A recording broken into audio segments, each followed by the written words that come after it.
On March 16th, my father got a text message demanding a meeting wherein a person demanded $25 million in exchange for making horrible sex trafficking allegations against me go away. And so I do believe that there are people at the Department of Justice who are trying to smear me, providing for flights and hotel rooms for people that you're dating who are of legal age is not a crime.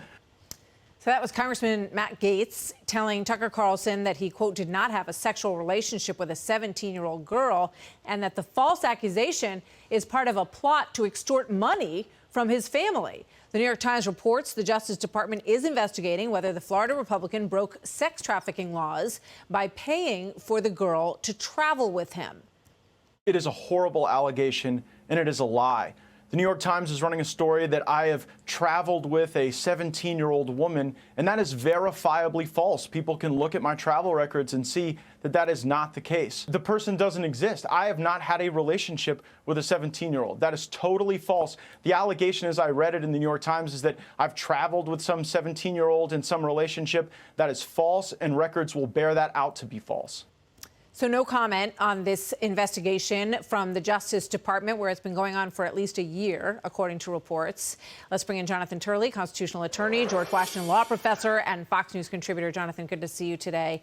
So this is very it's intriguing. Obviously, the investigation has been going on for a year, we're told. What questions really jump out at you, and what would you want to ask him?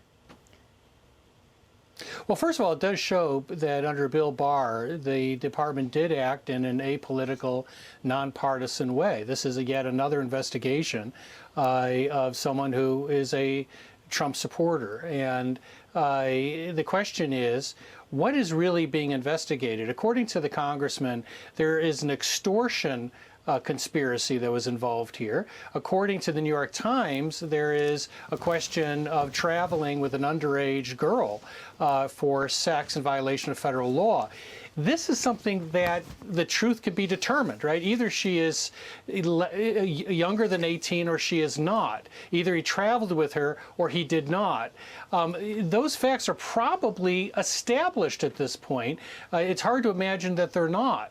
So I'm a little bit confused as to the timing of this leak and the inability to confirm these basic facts. Clearly, if these allegations are true, he's going to lose his committee position. He's at risk of being sanctioned, if not expelled from Congress. But if they're not true, the New York Times also has some serious questions to answer, and so do those who leaked the story. I just don't understand why we cannot get to the base of this allegation fairly quickly. Yeah, it seems that the records would substantiate it or negate it on the face of it. You know, he says he's the subject, not a target. Define for people what the difference would be. Yeah, being a subject means that you are subject to the investigation. You can become a target, but it is not uncommon. Most subjects do not end up indicted. So it's an important distinction for those of us on the criminal defense side. But when your client is told that you're a subject, you always tell them, look, the difference between a subject and a target is just one indictment away, and you don't make any assumptions here. I think that it is unfair to have these types of leaks come out in a criminal investigation, particularly when the facts are likely known with some certainty, because it does lead to a lot of speculation on both sides. One side is saying this was part of an extortion conspiracy, which is a very serious allegation, and on the other side saying that it's this sexual abuse case. In the meantime, the person on this telephone call that the representative is talking about has reportedly said he has no objection to that call's recording being released. Well, neither does the congressman. So why not release that recording?